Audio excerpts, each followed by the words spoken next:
ఇదంతా కూడా వాళ్ళ జేబులో పోయినాయి.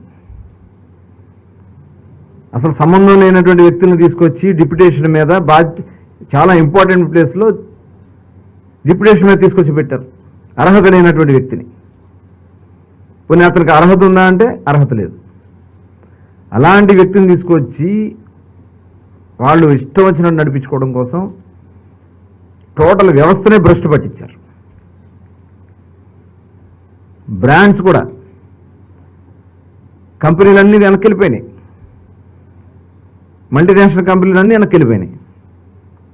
రెన్యూల్ చేయలే, వాళ్ళని డిమాండ్ చేయటం, ఇవన్నీ కూడా తట్టుకోలేక వాళ్ళందరూ కూడా డ్రాప్ అయిపోయారు. నాసి రకమైనటువంటి బ్రాండ్స్ తెచ్చి ప్రజల ఆరోగ్యాలతో చాలామంది అనారోగ్యం పాలై చాలామంది మృత్యువాత పడ్డారు. అనారోగ్యంలో కిడ్నీలు పోయినాయి, లివర్లు పోయినాయి, పెరాలసిస్, స్ట్రోక్, ఇవన్నీ కూడా చాలా పెద్ద ఎత్తున కేసెస్ పెరిగిపోయినాయి. ఇదే కాకుండా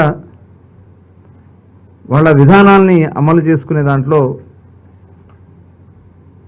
డిస్టిలరీస్ను కూడా వాళ్ళ చేతుల్లో తీసుకున్నారు. డిస్టిలరీస్ వ్యవస్థలు మొత్తాన్ని కూడా వాళ్ళ చేతుల్లో తీసుకున్నారు.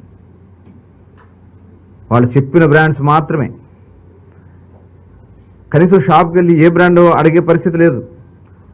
150 ఉందా, 200 ఉందా, ఇదే పరిస్థితి.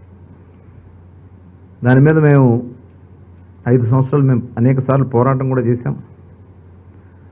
ఇలాంటి అక్రమ మద్య విధానం వల్ల దాదాపు 19,000 కోట్ల రూపాయలు రాష్ట్ర ఖజానాకి రావాల్సినటువంటి నిధులు వాళ్ళ సొంత జేబులకు పోయినాయి. వీళ్ళు చేసినటువంటి అక్రమ విధానాన్ని వల్ల. పక్క రాష్ట్రాలు చూస్తే, ఎందుకంటే ఇవి తాగలేక ఇల్సిట్కి వెళ్ళిపోయారు. నాటుసారా, అదేవిధంగా NDP, non duty paid liquor, పక్క రాష్ట్రాల నుంచి అటు తెలంగాణ, అటు కర్ణాటక,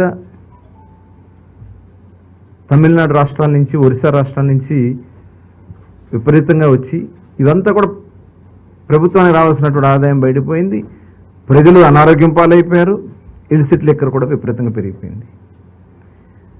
ఇవన్నీ కూడా పరిశీలించిన తర్వాత గౌరవ ముఖ్యమంత్రి గారు ఒక బెస్ట్ పాలసీ, గతంలో కూడా 94 తర్వాత అప్పుడున్నటువంటి విధానాల్లో మార్పులు చేసి దేశంలోనే ఆదర్శంగా నిలిచింది. ఆ రోజున దేశంలో ఉన్న అన్ని రాష్ట్రాల్లో వచ్చి ఆంధ్ర రాష్ట్రంలో చూసి ఎలాంటి పాలసీ అమలు జరుగుతుందని ఆ రోజు చూశారు.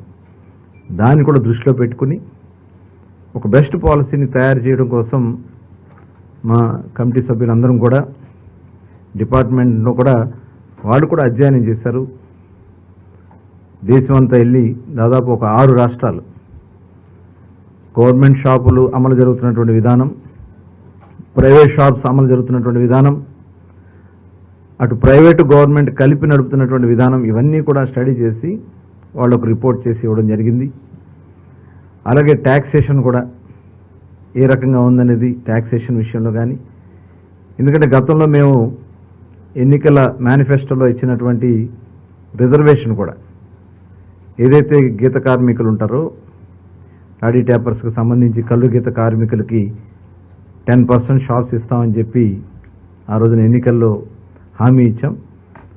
దాని మీద కూడా ఒక రిపోర్ట్ తయారు చేసుకుని ఇవన్నీ కూడా మరి ముఖ్యమంత్రి గారికి ముందు, రేపు సబ్ కమిటీ ముందు, రేపు కేబినెట్ ముందు పెట్టడానికి ఇది ఈరోజు 3వ సమావేశం కూడా కండక్ట్ చేసుకున్నాం. 3rd ముఖ్యమంత్రి మొత్తం 4 సమావేశాలు అయినాయి.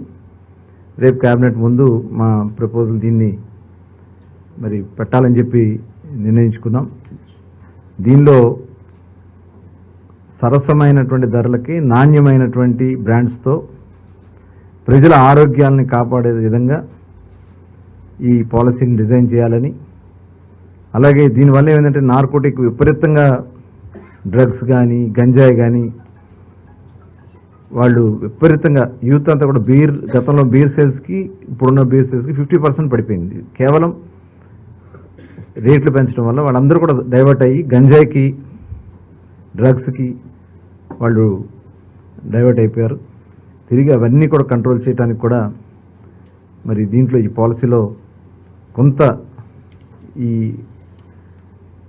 ఎరాడికేషన్కి సంబంధించి ఏదైతే మద్యాన్ని నియంత్రణ కోసం రేపు రాబోయే కాలంలో కొంత ఫండింగ్ కూడా దానికోసం ఖర్చు పెట్టడానికి కూడా నిర్ణయించుకోవడం కూడా జరిగింది. మిగతా విషయాలన్నీ కూడా గౌరవ సభ్యులందరూ కూడా తెలియజేస్తారు.